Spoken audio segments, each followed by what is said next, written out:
वही कनस्ताइन। Thank you जनाब speaker.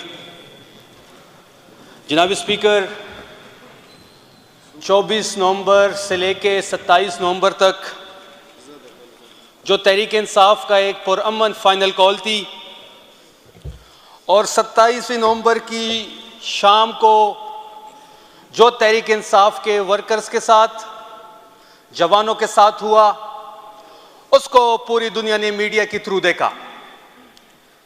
जनाब स्पीकर, इस फ्लोर से मैं ये बात करना चाहूँगा कि यहाँ मेरे दाएं और मेरे बाएं जानिब जितने भी MPs यहाँ बैठे हैं जो गवर्नमेंट बेंचेस के हैं, ये सब उस मार्च का हिस्सा थे। लेकिन जनाब स्पीकर, बदकिस्मती से तारीख में पहली दफ़ा एक पुरअमन मार्च के शुरका पे गोलियां चलाई गई, उनके लिए स्नाइपर्स फिट किए गए और वो एक प्रॉपर प्लान के तहत हमारे लोगों को शहीद किया गया। मैं सिर्फ एक सवाल यहां करना चाहता हूं, मैं बड़ी बात करूंगा इस पे, लेकिन शुरू में मैं सिर्फ ये बात करूंगा कि आपने गोली क्यों चलाई? हमें इसका जवाब चाहिए। हम पुरअमन लोग थे, हम पेशावर से चलते हैं, कोई साउथ से आता है, मालाकंड से आता है, हजारा से हमारे काफले आते हैं, गिलगित से लोग आते हैं, पूरा पाकिस्तान आता है। हम डी चौक पहुंच जाते हैं जनाब स्पीकर, और डी चौक पहुंचने तक एक गमला नहीं टूटा। जब मैं 26 नंबर पे था, रात के कोई 12:30-1 बजे, मैं खुद उसको लीड कर रहा था और मैं कंटेनर्स हटा रहा था गाड़ियों के साथ खींच के। पहली शहादत मेरे हल्के की वहां पे हुई। मोहम्मद इलियास साहब, जो कि मेरे हल्के से बिलोंग रखते हैं, जब मुझे पता चला कि रेंजर्स की गाड़ी ने उसके ऊपर रेंजर ने गाड़ी चढ़ा दी। आप वो वीडियोस भी हमारे पास हैं कि कितनी स्पीड में रेंजर्स की गाड़ी आती है और मोहम्मद इलियास साहब के ऊपर चढ़ जाती हैं।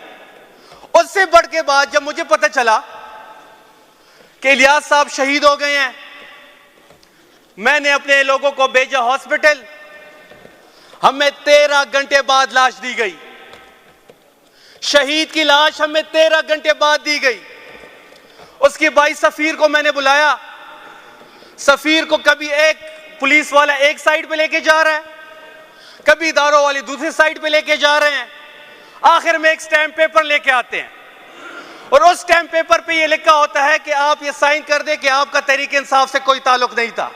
आफरीन सफीर साहब पे, उसने वहां पे भी इमरान खान जिंदाबाद का नारा लगाया, जबकि उसके भाई की शहीद की बॉडी पड़ी हुई थी। तो जनाब स्पीकर, अभी भी हमारे लोग मिसिंग है, लोग हमारे मिसिंग है। गिरफ्तार अलग से हमारी हुए हैं, शहीद अलग से हुए हैं, और स्टेट अभी भी हमारे अगेंस्ट एक प्रोपेगेंडा कर रहा है। जनाब स्पीकर, मैं आपको 27 नवंबर की रात की कहानी बताता हूं, क्योंकि मैं खुद ऐनी शाहिद था वहां पे कि जब हम पहुंचते हैं तो 6 बजे से लाइट्स बंद हो जाती हैं और वो लाइट दोबारा ऑन हो जाती है और 8:30-8 के करीब दोबारा लाइट्स बंद कर देते हैं। वहां पे ATM मौजूद थे, वहां पे मेट्रो बसेस के स्टेशन मौजूद थे, वहां पे दुकानों मौजूद थी जहां पे इलेक्ट्रॉनिक्स और बाकी अशिया थी। कोई एक पत्ता भी नहीं टूटा और 8:30 बजे के करीब अंधाधुंध फायरिंग की जाती है। जनाब स्पीकर, हमारे घरों में तो मातम है, KPK में इस वक्त मातम है, हमारे लोग शहीद हुए हैं। कोई इस तरह परिंदों को भी नहीं मारता जिस तरह इन्होंने हमारे लोगों को छलनी किया है। क्या एक सरकारी नौकरी इतनी इंपॉर्टेंट होती है कि आप हर एक हुक्म बजा लाएंगे? क्या ये ना, अल्लाह, मैं अल्लाह से दुआ करता हूं कि अल्लाह ना करे, लेकिन जिन्होंने गोलियां चलाई, जिसके हुक्म पे ये गोलियां चली, अल्लाह करे जिस तरह इन्होंने लोगों के बच्चे मारे हैं, यही एहसास से वो भी गुजरे, ताकि उनको एहसास हो कि एक बच्चे को आप 17-18 साल 30 साल तक बड़ा करते हैं तो कितनी मुसीबत एक वालिद और एक माँ गुजारती है। और उससे बढ़ के जब ये कहानी बड़ी मशहूर भी है सोशल मीडिया पे कि हमारे एक शहीद के जेब से 570 रुपए निकले, छन्ने के उससे पैकेट निकला और उसके फोन पे 41 मिस कॉल आई हुई थी।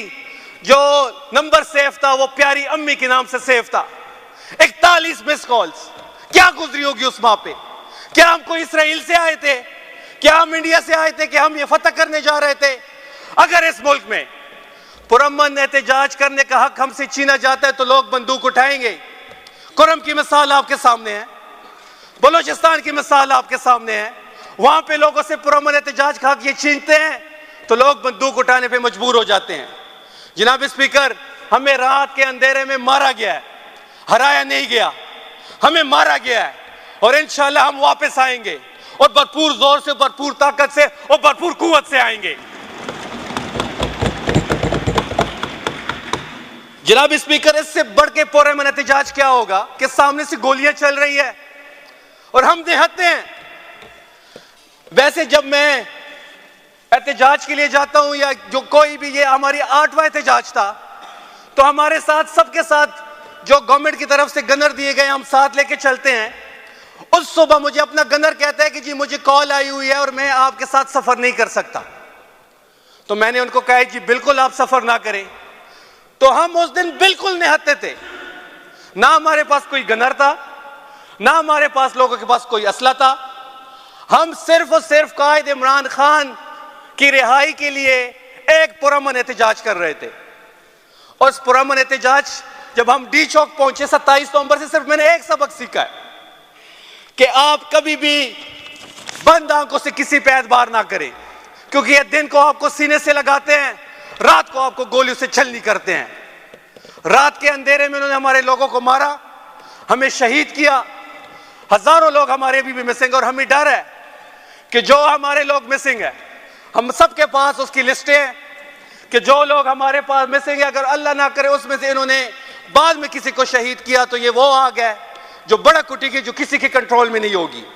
और हम इस निजाम की ईंट से ईंच बढ़ा देंगे, हमें कोई परवाह किए बगैर इस निजाम की हम ईंट से ईंच बजाएंगे अगर इमरान खान की जिंदगी को कुछ हुआ या हमारे मिसिंग कारकुनों को कुछ हुआ। जनाब स्पीकर, आखिर में जिस तरीके से पख्तूनों ने कुर्बानी दी है, जिस तरीके से पख्तून नौजवान अपने कायद के नाम पे कुर्बान हुआ है, और ये पाकिस्तान का वाहिद लीडर है कि लोग उस पर जान भी देते हैं। पाकिस्तान का वाहिद लीडर इमरान खान है जिस पे लोग अपनी जान की कुर्बानी देते हैं। और हमारे जितने भी शोहदा है जनाब स्पीकर, उन सब ने सीने पे गोली खाई है, कोई नहीं भागा, किसी ने पीठ पे गोली नहीं खाई। वो मिस्टर डेंटोनिक अतातारर साहब, वो कहते हैं कि जी जूते छोड़ के भाग गए हैं। जूते छोड़ना बेहतर है, मुल्क छोड़ने से बेहतर है। आपके लीडर ने तो मुल्क छोड़ा था। आप तो जब भी सख्ती आई थी आप अपने अवाम को छोड़ के भाग जाते हैं। और अतातारर साहब, मैं आपको वार्न कर रहा हूं कि जिस दिन आपका तहरीक इंसाफ के किसी कारकुन से मुकाबला हुआ, हम आपकी पैंट उतार के KPK लाएंगे इंशाल्लाह। और अभी भी वो गलत बयानी कर रहा है मीडिया पे बैठ के, और वो ये समझता है क्योंकि फिरौन को भी ये शायद ये वो था कि वो जुल्म करके अपनी बादशाह बचा लेगा, लेकिन नहीं बची। यजीद का भी एक मुतालबा था कि आप सर झुका दें, लेकिन हुसैन ने सर नहीं झुकाया। हम उसके मानने वाले हैं, हम इस जुल्म के खिलाफ खड़े हैं और खड़े रहेंगे। और अगर ये चाहते हैं कि ये हमें गवर्नर राज का कहेंगे कि हम गवर्नर राज लगा देंगे, किसी में हिम्मत है अभी गवर्नर राज लगाए, किसी में हिम्मत है लगा के दिखाए गवर्नर राज। हमने 9 मई में इनका मुकाबला किया है, हमने फौज का मुकाबला किया है, हमने रियासत के हर इदारे का मुकाबला किया है। हमारे घरों पे रेड्स हुए हैं, हमारी फैमिलीज को उठाया गया है, हमारी गाड़ियां तोड़ी गई हैं। ये हमें गवर्नर राज से डराते हैं? हिम्मत है तो लगाए गवर्नर राज। अब मैं देखता हूं कितने नारे कौन लगाता है गवर्नर राज इस सूबे में। हमें गवर्नर राज से कोई ना डराए। और आखिर में मैं अपने गवर्नमेंट को कहूंगा कि जो हमारे शोहदा हैं, इनके लिए हुकूमत एक KP हुकूमत शहीदी जमहूरियत का अवार्ड का ऐलान करे। जिस तरह फौज के शोहदा को अवार्ड दिए जाते हैं, इसी तरह हमारे शोहदा को सिविलियन अवार्ड दिए जाए, तमगी दिए जाए, क्योंकि उन्होंने जमहूरियत के लिए, इस मुल्क में रूल ऑफ लॉ के लिए, इस मुल्क में कानून और आइन की हुक्मरानी के लिए अपनी जानी दी। इंशाल्लाह जितने भी हमारे शहीद हैं हम उनके साथ खड़े हैं। और हम ये पैगाम दे रहे हैं कि अगली बार हम भरपूर ताकत से आएंगे। और ये जो स्नाइपर्स जो फायरिंग इन्होंने की, अगर खुदा ना खास्ता हमने हथियार उठा लिए तो फिर क्या होगा? हमें ना मजबूर किया जाए। और जो पॉलिटिकल पार्टीज, मैं अहमद वली साहब की बात करूंगा, वो कहते हैं कि तहरीक इंसाफ पे पाबंदी लगाई जाए।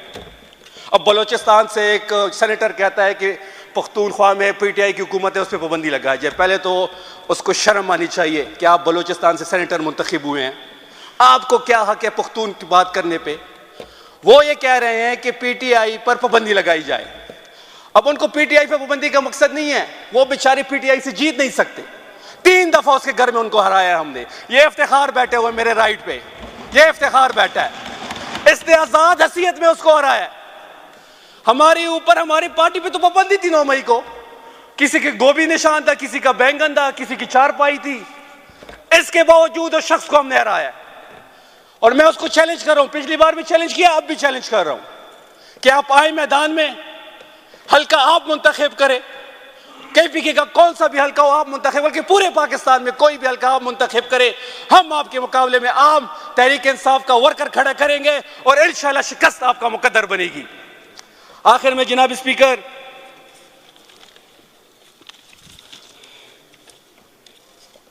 मैं अपनी लीडरशिप की तरफ बात करना चाहूंगा। हमारे एक लीडर कहते थे कि जो इमरान खान साहब की कॉल पे नहीं निकलेगा तो वो जहन्नम में जाए, और बदकिस्मती से वही बंदा उसी सुबह CM हाउस KP में मौजूद था और वो इमरान खान की कॉल पे नहीं निकला। तो मैं उसको यह पैगाम दे रहा हूं कि तहरीक इंसाफ के नौजवानों की तरफ से आप जहन्नम में जाए। अब इंशाअल्लाह जो लोग फाइनल कॉल पे नहीं निकले, हम उन पे भी बात करेंगे, हम पार्टी के अंदर भी बात करेंगे, हम फ्लोर पे भी बात करेंगे, क्योंकि यह तहरीक अब तहरीक इंसाफ के वर्कर्स की नहीं रही है, तहरीक पूरे पाकिस्तान की है।